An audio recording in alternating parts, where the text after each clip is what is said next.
Vice President JD Vance and his wife Usha are headed to a U.S.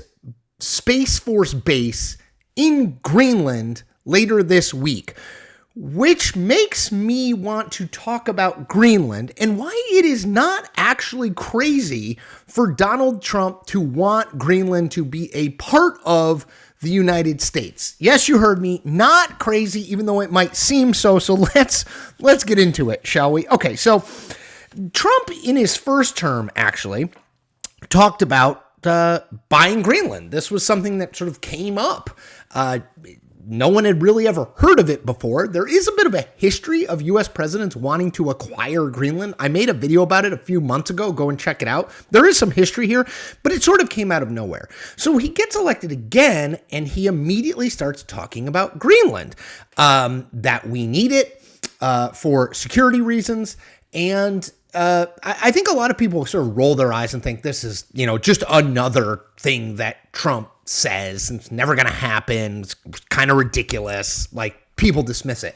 It's actually not that ridiculous. What I mean is, Trump wanting Greenland for the United States in some way, shape, or form is not crazy. It is not insane. It happening is very unlikely, but it's not crazy. And let's first talk about what Trump has said. Well, no, let's first talk about why it's not crazy. And then we'll talk about what Trump has said. Then we'll talk about what might happen. So let's just first, why it's not crazy. So Greenland obviously is very, very cold. Remember, Greenland is icy. Iceland is green. That's how I remember it. It's in the Arctic Circle. Very cold.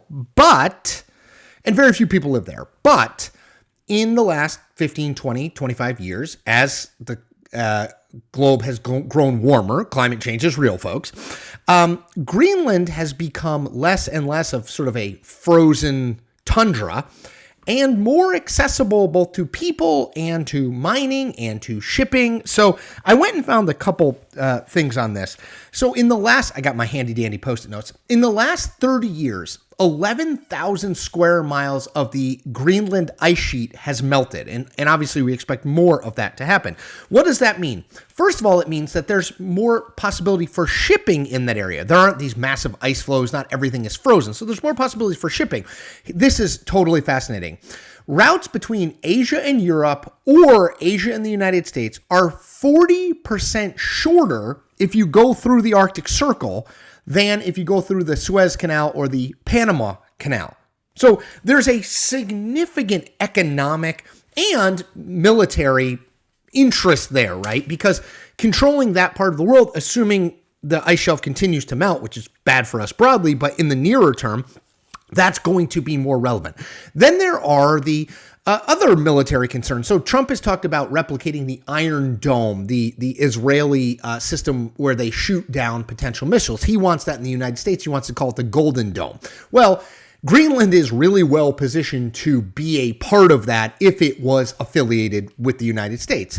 And then there is something that Trump doesn't talk as much about, but I think is critically important. As the climate has warmed, more and more of Greenland's ground has become accessible, which means it can be mined. And we know that Greenland has, I wrote all these down, they have cobalt, nickel, lithium, and a bunch of other rare earth minerals that are really valuable in making batteries and the sort of technological things that we are using and needing, both militarily and just for regular life these days. China currently dominates the rare earth minerals markets. They have the most. But remember, Trump squeezed Ukraine to get access to their rare earth minerals. So he wants more access to rare earth minerals in a place like Greenland so that he can make it more equitable between China and the US. So shipping lanes, military, potentially Golden Dome, rare earth minerals. It makes sense for all of those reasons. Now, let me stop there before I go on to what Trump has said and what I think will happen and say, I'm making videos every single day. I am making videos aimed at being an independent, honest, authentic, transparent news creator. I am here having spent 20 plus years in mainstream media, off on my own, now saying I'm calling balls and strikes no matter what the uniform the batter at the plate is wearing.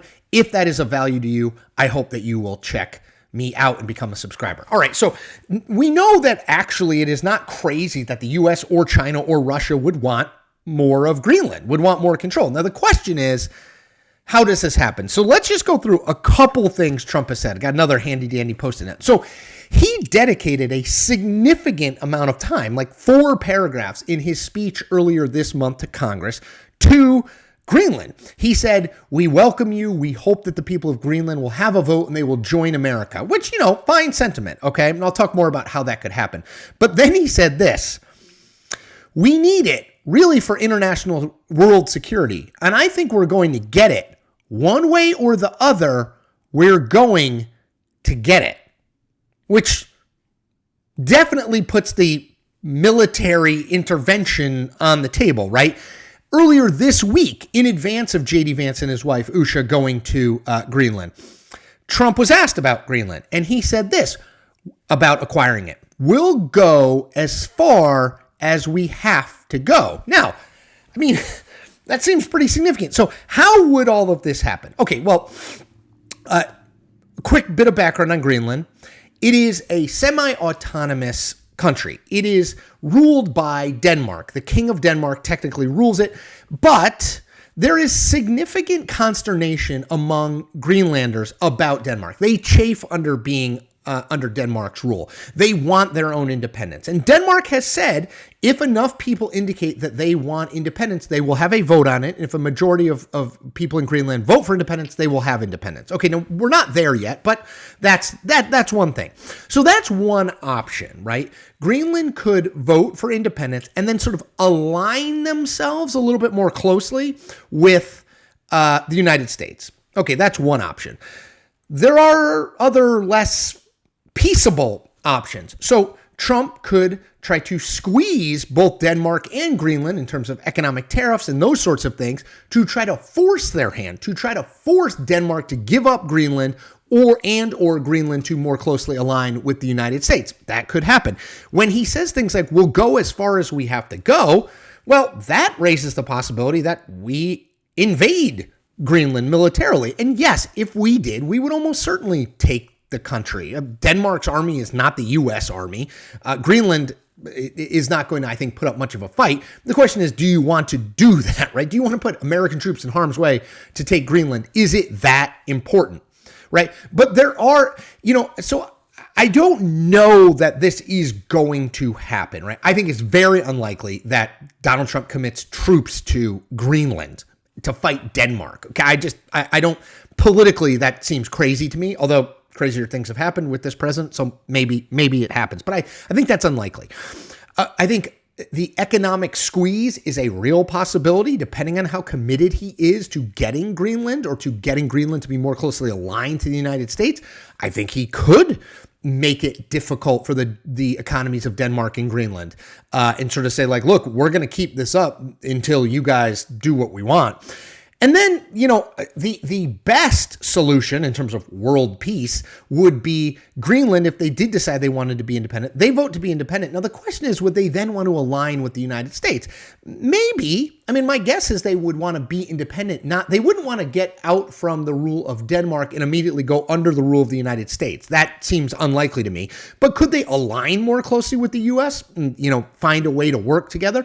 Probably. That's going to take a longer period of time, though. You have to have Denmark acknowledge that, okay, yes, there's enough sentiment that we need to hold a national referendum on whether Greenland can be independent, and then have that happen, which is not something that is going to happen right like this. And Donald Trump's an impatient guy. And he can only be president through 2028. So I don't know where this goes, but I will say, I don't think it's crazy that Donald Trump is interested in Greenland. I do think it is something that China and Russia also have their eye on, militarily, rare earth metals, shipping, economically. I think there's a lot there, largely thanks to climate change. It's become a much more relevant conversation and will only become more and more relevant as we go. So not a crazy idea. Does Greenland become part of the United States in the next 4 years? Count me skeptical. Could I see them aligning more closely with the United States? I actually think I could. So we shall see, but don't roll your eyes and dismiss it out of hand, because it's not, certainly in the list of wild ideas Donald Trump has had, this one actually makes some sense. I'm not sure he can make it happen, but it does make some sense. All right. As always, I ask a couple things. One, subscribe to this channel. I asked earlier, I'm asking again. It's critically important. I need more followers, more subscribers, so that more people can see what I'm doing and I can get the support I need to continue doing this. Two other things in that regard. Like this video and comment on this video. That's the way that you tell the YouTube algorithm, this is good stuff. More people need to see this. The more that you can do that, the better chance I have of people who are not currently subscribers seeing this, becoming subscribers, channel gets bigger, I can make more content, etc., etc. Last thing, something you can do easily. Tell a friend or two friends or someone who's like-minded who wants independent journalism, calling balls and strikes, no matter what the uniform the batter at the plate is wearing. Tell them about this channel. Just pass it along. One or two. Maybe they tell one or two. And then we've got something going. All right, everybody. Take care.